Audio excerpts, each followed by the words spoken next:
दोस्तों नमस्कार, स्वागत है आपका यूट्यूब चैनल एबी टेक में। आज है 24 सितंबर 2025 और जान लेते हैं आज की महत्वपूर्ण खबरें। सबसे पहले यहाँ पर देखिए अपडेट है कि असिस्टेंट प्रोफेसर भर्ती की उत्तर कुंजी जारी करने की मांग। प्रतियोगी छात्र शीतला प्रसाद ओझा ने असिस्टेंट प्रोफेसर भर्ती परीक्षा की उत्तर कुंजी जारी करने की मांग की है। उनका कहना है कि उत्तर प्रदेश उच्च शिक्षा सेवा चयन आयोग ने परिणाम तो घोषित कर दिया, लेकिन उत्तर कुंजी जारी नहीं की। इससे कई तरह के सवाल खड़े हो रहे हैं। ये भी कहना है कि आयोग ने 25 सितंबर से इंटरव्यू की तिथि जारी करने की थी, लेकिन अभी तक इंटरव्यू लेटर जारी नहीं हुए हैं। उन्होंने आयोग के परीक्षा नियंत्रक की तैनाती पर सवाल उठाते हुए उन्हें हटाए जाने की मांग की है। तो असिस्टेंट प्रोफेसर के उत्तर कुंजी की मांग काफ़ी चर्चा में है, काफ़ी जोरों से चल रही है। देखना ये कब तक शिक्षा सेवा आयोग ये चीज़ें जारी करता है। अगली अपडेट लोक सेवा आयोग से कि आरओ एआरओ के अभ्यर्थियों का लोक सेवा आयोग पर प्रदर्शन।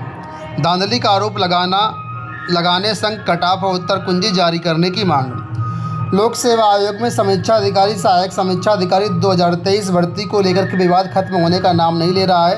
अब तक अभ्यर्थी प्रारंभिक परीक्षा की अंतिम उत्तर कुंजी कटाफ व प्राप्तांक जारी करने की मांग को लेकर के आंदोलनरत हैं। मंगलवार को आयोग गेट पर प्रदर्शन किया गया। उन्होंने आयोग को ज्ञापन भी सौंपा। आरओ और प्रारंभिक परीक्षा 2023 का पेपर आउट हो गया था। इसके बाद दोबारा परीक्षा करानी पड़ी। अभ्यर्थियों ने एक ही शिफ्ट में परीक्षा कराने की मांग को लेकर के भी बड़ा आंदोलन चलाया था, जिसके बाद आयोग को एक से अधिक शिफ्ट में परीक्षा कराने के निर्णय को वापस लेना पड़ा था। अब प्रतियोगी छात्र आरओ एआरओ के साथ पीसीएस प्रारंभिक परीक्षा की उत्तर कुंजी कटऑफ व प्राप्तांक जारी करने की मांग को लेकर के आंदोलनरत हैं। आयोग ने 16 सितंबर को प्रारंभिक परीक्षा का रिजल्ट जारी किया था। आयोग पर पहुंचे प्रतियोगियों ने इसमें गड़बड़ी का आरोप लगाया। उनका कहना था कि आयोग की परीक्षाओं में गलत जवाब को सही माने जाने की लगातार शिकायतें रही हैं। ऐसे में उत्तर कुंजी जारी नहीं होने की वजह से प्रतियोगियों में भ्रम की स्थिति है। साथ ही उन्होंने परिणाम को लेकर के कई तरह की आशंकाएं भी जताई हैं। तो जाहिर सी बात है, कोई भी आयोग को पारदर्शिता होनी चाहिए। जब कटऑफ जारी कर रहे हैं, रिजल्ट जारी कर रहे हैं, तो उत्तर कुंजी क्यों जारी नहीं की जा रहा। लोक सेवा आयोग तो कटऑफ जारी करता है और ना ही उत्तर कुंजी जारी करता, सिर्फ रिजल्ट जारी कर देता है। अब रिजल्ट के बेस पर बहुत सारे अभ्यर्थियों में असमंजस उत्पन्न हो जाता है। जो छात्र बाउंड्री लाइन पर हैं, उनको लगता है कि नहीं, हमारा चयन हो सकता था, क्यों नहीं किया गया। तो अगर उत्तर कुंजी जारी हो जाएगी तो इस तरह की जो भ्रांतियाँ हैं वो ख़त्म हो जाएंगी। यहाँ पर देखिए बिहार से अपडेट है। बिहार के मुख्यमंत्री नीतीश कुमार ने यहाँ पर आंकड़ा जारी किए हैं। कहना है कि अगले 5 वर्षों में 1 करोड़ नौकरी और रोज़गार देंगे। 20 लाख का वादा किया था, 50 लाख को रोज़गार दिया है। ये कहना है नीतीश कुमार जी का। मुख्यमंत्री नीतीश कुमार ने कहा कि हम लोगों ने 20 लाख तक रोज़गार और नौकरी का वादा किया था। इसमें 10 लाख सरकारी नौकरी थी और बाकी जो है रोज़गार था। इनका कहना है अब तक हम 10 लाख सरकारी नौकरी दे चुके हैं और 39 लाख युवाओं को रोज़गार दे चुके हैं। चुनाव से पहले ये आंकड़ा 50 लाख को पार कर जाएगा। उन्होंने कहा कि अगले 5 वर्षों में 1 करोड़ युवाओं को नौकरी और रोज़गार देंगे। तो चुनाव आ रहा है तो जाहिर सी बात है घोषणाएँ तो होंगी, लेकिन फ़िलहाल बिहार में काम हुआ है, इग्नोर नहीं कर सकते हम लोग। तो फिलहाल 1 करोड़ का अगले 5 साल में लक्ष्य दिया गया है नौकरियों का। ये सभी सरकारी नौकरियां नहीं रहेंगी, लेकिन काफ़ी सरकारी नौकरियां भी रहेंगी और रोज़गार भी रहेगा। देखिए यहाँ पर अपडेट है कि आउटसोर्सिंग कर्मियों के मानदेय पर लिया जा रहा जीएसटी।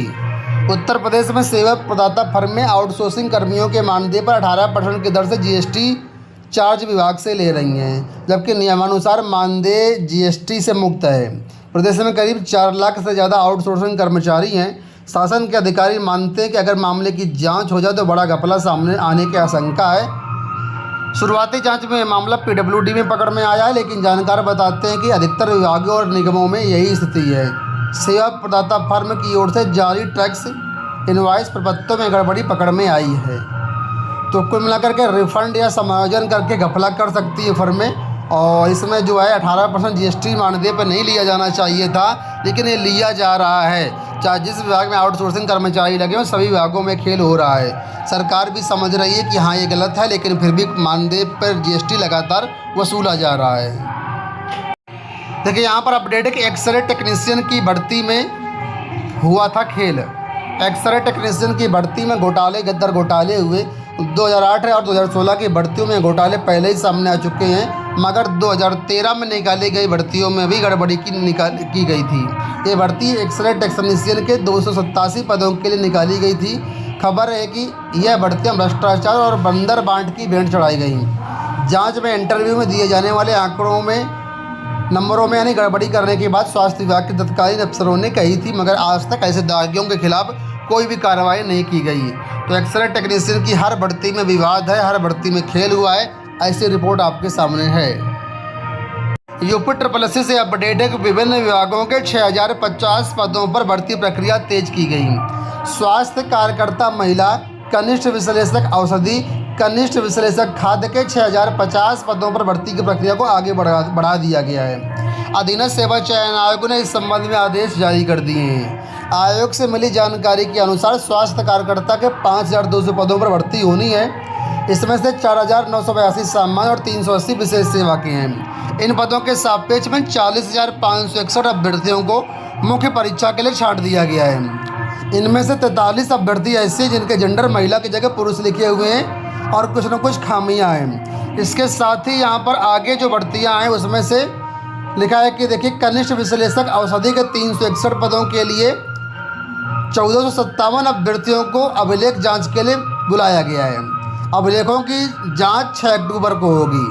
कनिष्ठ विश्लेषक खाद्य की लिखित परीक्षा में 1680 अभ्यर्थियों को अभिलेख चयन के लिए योग्य पाया गया है। इसकी जांच 30 अक्टूबर को होगी। तो कुल मिलाकर के यूपी SSS से विभिन्न भर्तियों के जो कट ऑफ मार्क्स हैं, जो रिजल्ट हैं, वो जारी किए गए हैं कल। तो आप लोग इसको चेक कर सकते हैं आयोग की वेबसाइट पर जा कर के। यहाँ देखिए अपडेट है कि बी फार्मा और डी फार्मा काउंसलिंग का प्रस्तावित शेड्यूल जारी। AKTU से संबद्ध 400 से ज़्यादा फार्मेसी कॉलेजों के बी फार्मा और डी फार्मा में पाठ्यक्रम के लिए प्रस्तावित शेड्यूल जारी कर दिया गया है, जिसे अभ्यर्थी आयोग की वेबसाइट से डाउनलोड कर सकते हैं। AKTU में सत्र 25-26 के तहत बी फार्मा और डी फार्मा पाठ्यक्रम की काउंसलिंग प्रक्रिया का आयोजन 6 चरणों में किया जाएगा। इसमें एक स्पेशल चरण भी शामिल है। तो जो भी अभ्यर्थी बी फार्मा और डी फार्मा वाले हैं, अपना काउंसलिंग शेड्यूल आप जो है AKTU की वेबसाइट से चेक कर सकते हैं। अंत में बिहार से अपडेट है कि दरोगा के 1799 पदों पर बहाली को 26 से आवेदन। बिहार में पुलिस अवर निरीक्षक यानी दरोगा के 1799 पदों पर बहाली होगी। इसके लिए 26 सितंबर से 26 अक्टूबर तक फॉर्म भरे जाएंगे। बिहार पुलिस अवर सेवा आयोग ने मंगलवार को विज्ञापन जारी कर दिया है। आयोग के विशेष कार्य पदाधिकारी किरण कुमार ने बताया कि स्नातक या समकक्ष उत्तीर्ण अभ्यर्थी इस पद के लिए आवेदन कर सकेंगे। अभ्यर्थियों को प्रारंभिक परीक्षा और मुख्य परीक्षा के लिए साथ ही शारीरिक दक्षता परीक्षा भी देनी होगी। लिखित परीक्षा 2 चरणों में कराई जाएगी। ज़्यादा जानकारी के लिए आप लोग ऑफिशियल नोटिफिकेशन को डाउनलोड कर सकते हैं। प्लस 1800 पदों पर यहाँ पर आवेदन 26 सितंबर से लिए जाएंगे। तो आपके लिए अच्छा मौका है यहाँ पर दरोगा बनने का बिहार में। दोस्तों ये हो गई आज की सारी सूचनाएं। इस वीडियो में इतना ही। धन्यवाद।